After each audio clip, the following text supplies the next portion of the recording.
Now, ideally what you would do for something like this is, you know, it's a little bit of an inconvenience to have to pump water up maybe once or twice a week when we're using it at its full belt. I mean, I can go do something else, just start the generator and let it pump and time it.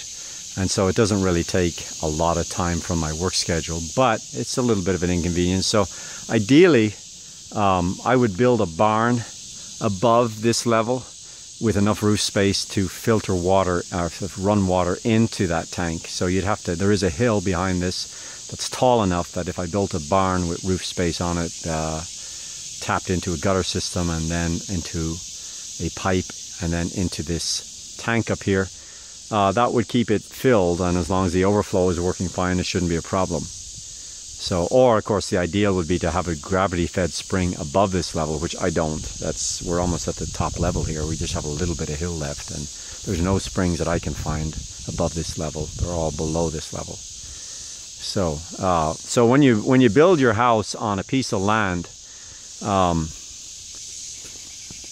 you know, that doesn't have a well, and you don't have the funds for well drilling. Well drilling here is very expensive. You have to go at least 300 feet through a lot of rock. The first thing to look at is okay, if I'm going to use a primitive water system, I need to find out where my spring is and build below it. I mean, that may be what you have to do.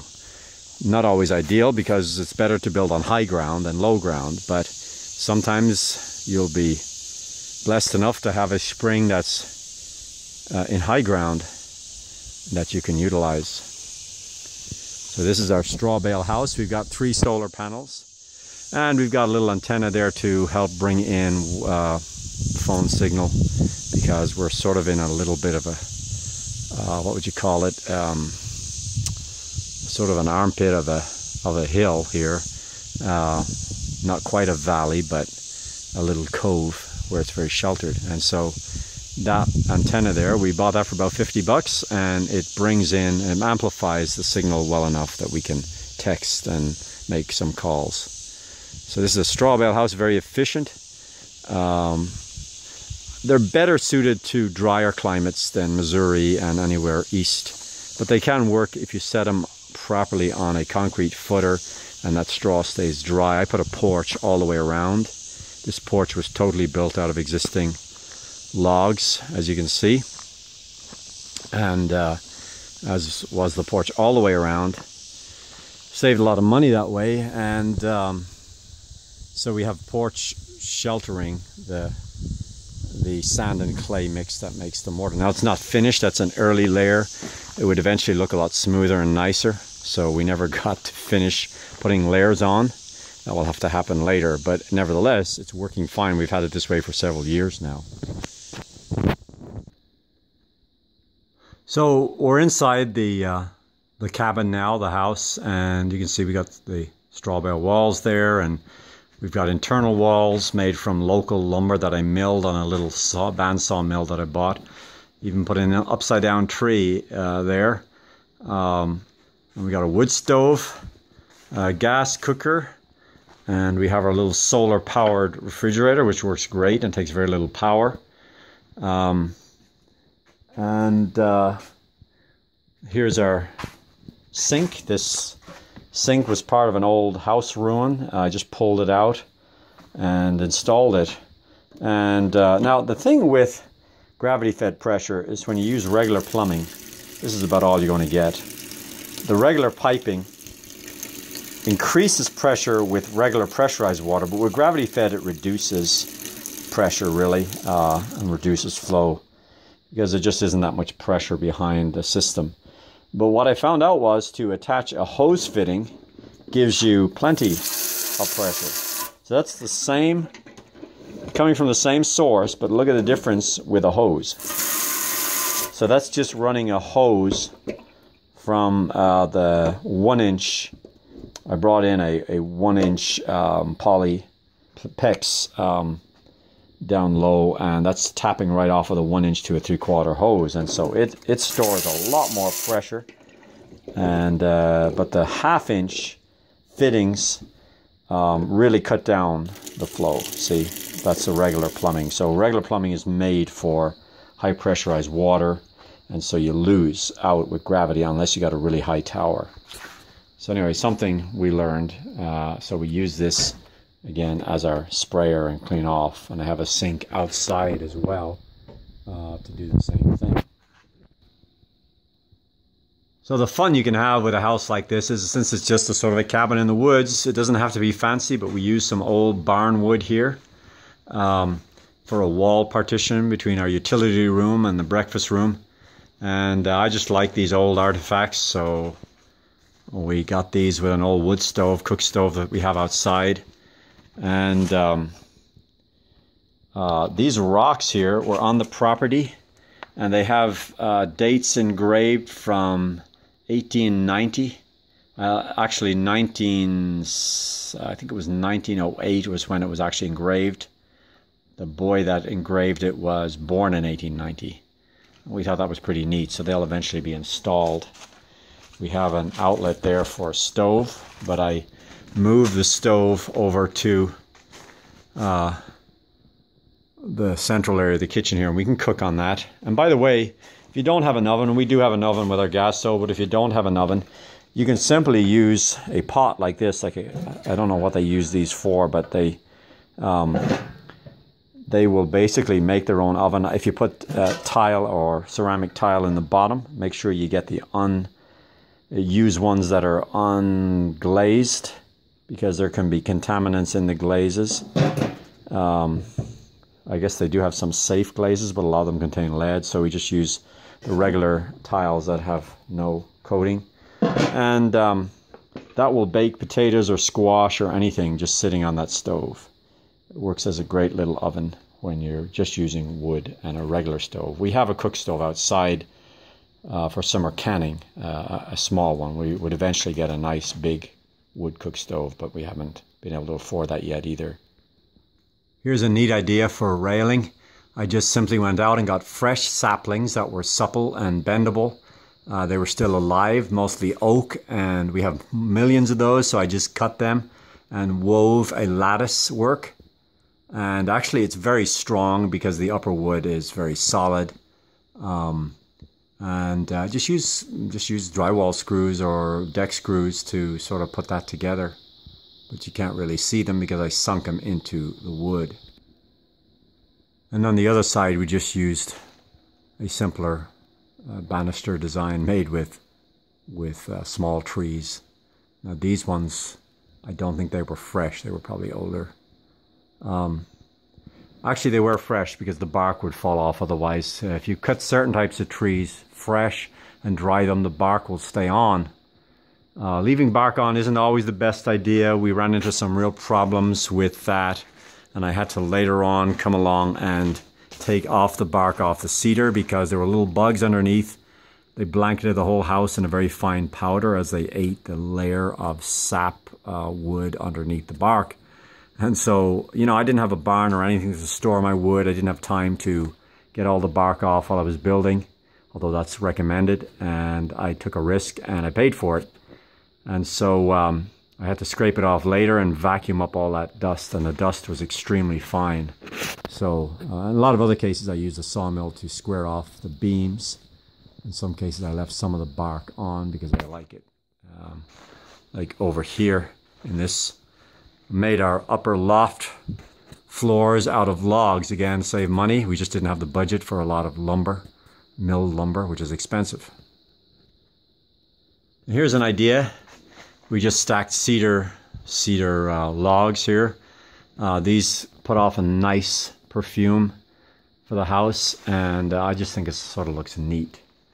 Our stairs, that was really fun. So this stairs was actually built when the house was a shell, when there were no real fillings in the walls. In fact, yeah, I don't think the walls were hardly even up. They were just posts.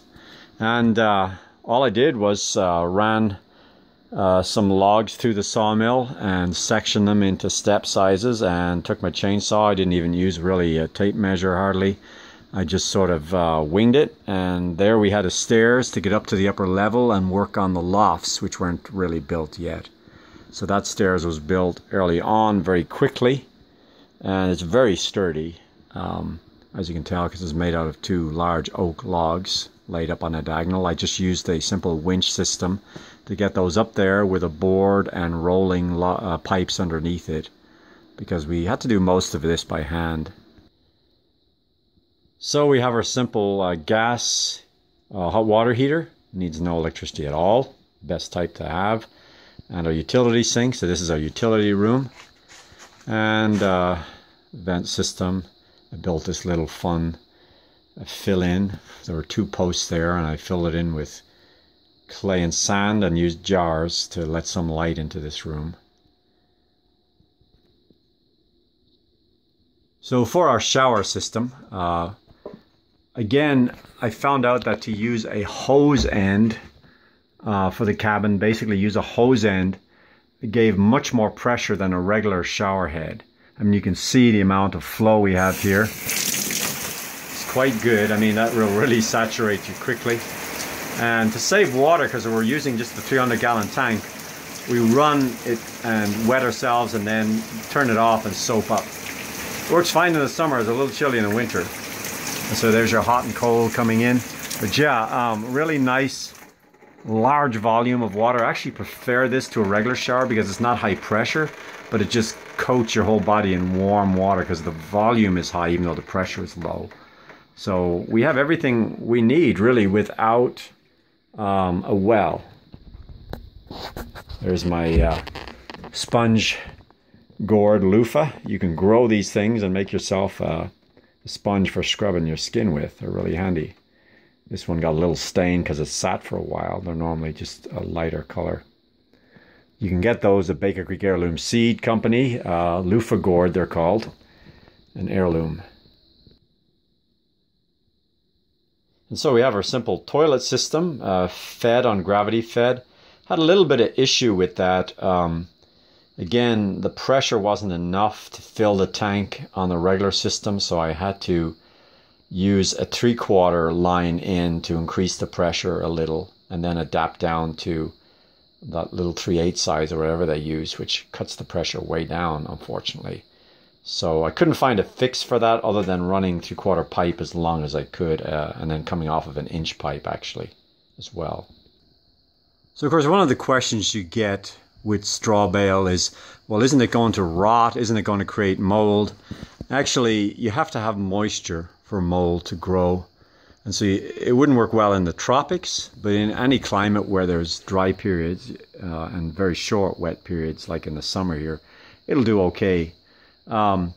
Obviously, it has to be placed on top, not on top of concrete. The bales go on top of logs that sit on top of the concrete. And there's an airspace between the logs, 2 sets of logs, make a sort of a track that they sit on. We put some sort of insulation in there. We used wool in our case. And so everything's dry, and so that does not create mold. If you put a straw bale in a dry environment, you can go back 100 years later and it looks just the same. It hasn't changed, it hasn't broken down. It's the same with wall insulation. Fiberglass will mold if it's wet. Anything molds when it's wet. So the idea that straw naturally creates mold is sort of an old wives' tale. It needs moisture to do so, and then it'll naturally break down like anything else. So drywall, even though it's got, formaldehyde and stuff like that in it, will grow mold too. You can treat your bales with certain types of things that may inhibit the growth of mold. But we didn't even need to do that really. As long as they're dry, they have a big hat and a big boot, you call it, a big foundation and a big overhang. And then the clay is what you use, the clay mortar, which is basically a sand clay mix, which is very strong and solid, much more solid than you would think.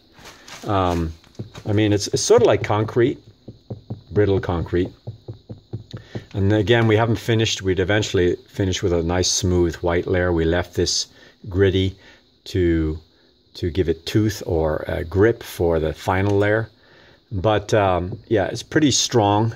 The nice thing about it is you can wet it in an area and then take part of it off and put an outlet in or whatever you want to do. And that's a whole different thing. How do you do outlets in straw bale? You can look that up, but I'm not going to go into that right now. You can run your wiring just right under the clay actually, and you can run it in conduit if you want. And so what was I going to say? This is the thing to use, and not cement mortar. Don't use cement mortar on straw bale. It wicks water. Clay wicks water away. It absorbs any moisture that might be in the atmosphere and lets it out rather than storing it inside. Cement, on the other hand, wicks water up from below and is just not a good medium. Because of its thermal mass qualities, it tends to build condensation and a lot of problems with it. Clay works a little differently and tends to be more of a dry agent in most cases. So the straw bale doesn't work well unless you use the proper type of mortar, which is a natural clay sand mortar. The sand mixed with the clay makes it extremely resilient and also keeps it from cracking, and it makes it much harder than just pure clay. Well, I wouldn't say necessarily makes it harder, but makes it more resilient, let's put it that way, than just clay. Just clay is more brittle. With the sand in it, you've got a second element that makes it really strong. Another thing some people do is actually mix straw in their clay in certain areas. And we would do that in infill areas where we couldn't put the regular mortar, like holes. You can use a light clay straw mix, which is basically a clay mortar, sand mortar with straw chopped up really fine. So we did do that in light clay straw applications in certain places.